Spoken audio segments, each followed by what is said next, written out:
Physical Sciences, grade 10, 11, 12 learners. I welcome you to today's lesson.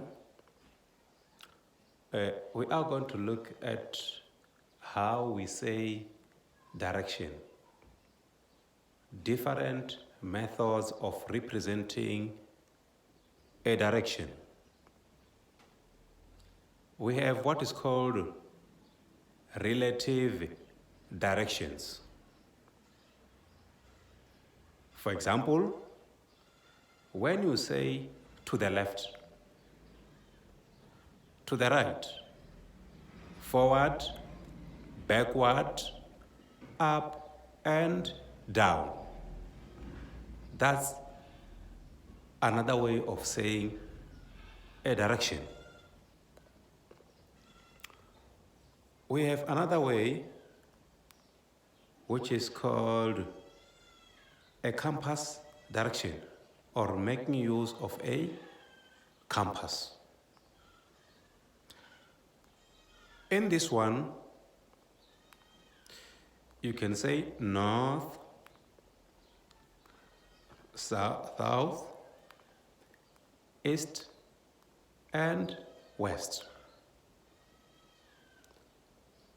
And we have another way of representing a direction, which is called a bearing. So you can see that there is a diagram that I've prepared for you. We read bearing from north. We start reading bearing from north, moving clockwise. We start reading bearing from north, moving clockwise. Where we're starting to read is 0, 0, 0 degrees. Remember, when we write a bearing, we put 3 numbers. For example, if it's 12, it's 0, 1, 2. For where we start reading is 0, 0, 0 degrees, moving clockwise. So let's say, for example, I want to represent a vector which is at 120 degrees.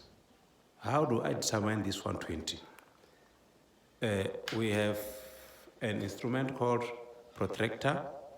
Protractor, yes. Here it is. I'm going to put it here. You can see that if I have to read using this protractor, I will start here. And here is at 0, 10, 20, 30, 40, and so on. Somewhere here, I'll come across 90, moving on, 110, 100, 110, then 120 here. Then I'll put a dot here. After putting a dot, I'll take my ruler and join these 2 dots. I'll join the dot that I have here and the one that I've put here. You can see that at the end, I'll have a line from this point to the other point. Even though it's not reaching this point, but you can see that it's a straight line. What I need is to determine this, the position of this vector, which is at 120 degrees.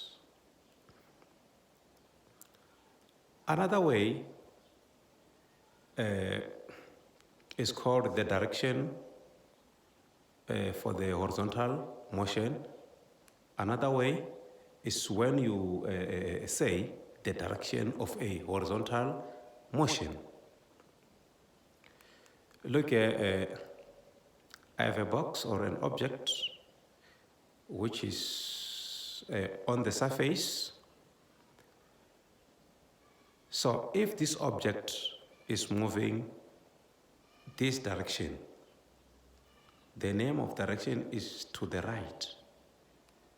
If you choose this as to the right, the other one which opposes the one to the right is to the left.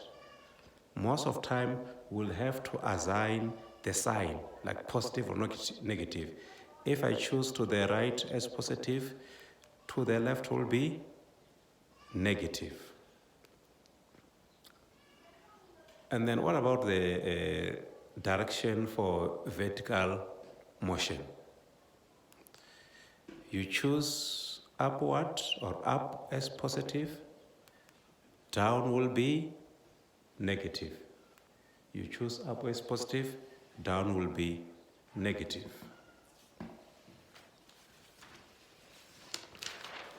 We are continuing.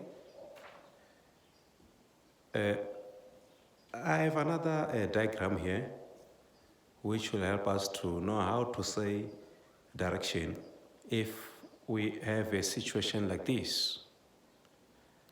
A direction for an object on an inclined plane. Here is my surface at angle theta and a box which is on this surface. This is called an inclined plane. So, moving upward, we can say this is up the inclined plane. And then moving downwards, we can say this is down the inclined plane. If I choose up the inclined plane as positive, it means that down the inclined plane will be negative. So this way of saying direction will be used when dealing with problems under Newton's second law.